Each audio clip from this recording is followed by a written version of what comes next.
Isinagawa ang Special Task Force BARM 2025 National and Local Election 2025 Conference bilang bahagi ng paghahanda sa nalalapit na halalan sa Cotabato City. Yan ang balitang hatid ni Patrolwoman Angela Bandarlipe.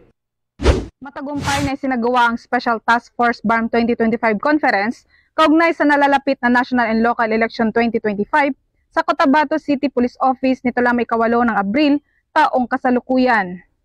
Pinangunahan nito ni Police Lieutenant General Bernard M. Banac, Commander ng Area Police Command Western Mindanao at Commander ng STF BARM 2025 National and Local Elections, katuwang si Police Brigadier General Romeo Juan Macapas, Regional Director ng PRO BAR at Deputy Commander ng STF BARM, kasama si Police Colonel Jeben Imbungkayaw, City Director ng Cotabato City Police Office. Dumalo rin sa pagpupulong ang mga pangunahing commanders, kinatawa ng mga operational units at intelligence officers ng rehiyon. Layunin ng pagpupulong ang pagbabalangkas ng mga konkretong estratehiya laban sa posibleng banta ng karahasan, pamahala sa mga lugar na itinuturing na election hotspot at pagtitiyak ng mapayapang halalan sa Bangsamoro Autonomous Region in Muslim Mindanao. Ayon kay Police Lieutenant General Banac na muling naaktibado ang STF BARM at kasalukuyang pinalalalim ang koordinasyon sa mga katuwang na ahensya gaya ng Armed Forces of the Philippines, Commission on Elections at iba pang lokal na pamahalaan.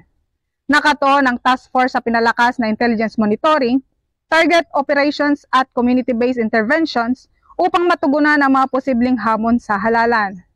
Well, ngayong hapon ay tayo nagsagawa ng ating Special Task Force BARM Command Conference upang lalo pa nating palakasin ang ating preparasyon, ang ating paghahanda para sa nalalapit na national and local elections dito sa BARM ngayong Mayo 12. At nakita ko ang kahandaan, ang preparasyon ng ating PRO BARM na kung saan ang ating RD, Police Brigadier General Romeo Macapas, ang siya ring Deputy Commander ng Special Task Force BARM.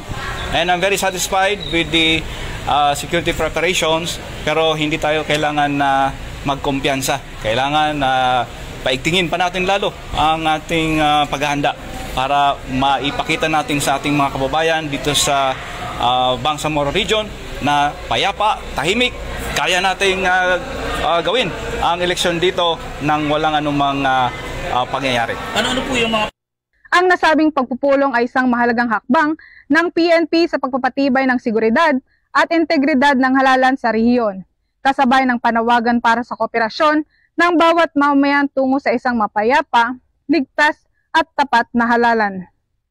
Mula rito sa rehiyon ng Bangsamoro, ako ang iyong PNN correspondent, Patrolwoman Angela Bandarlipe, alagad ng batas, tagataguyod ng Balitang Pulis.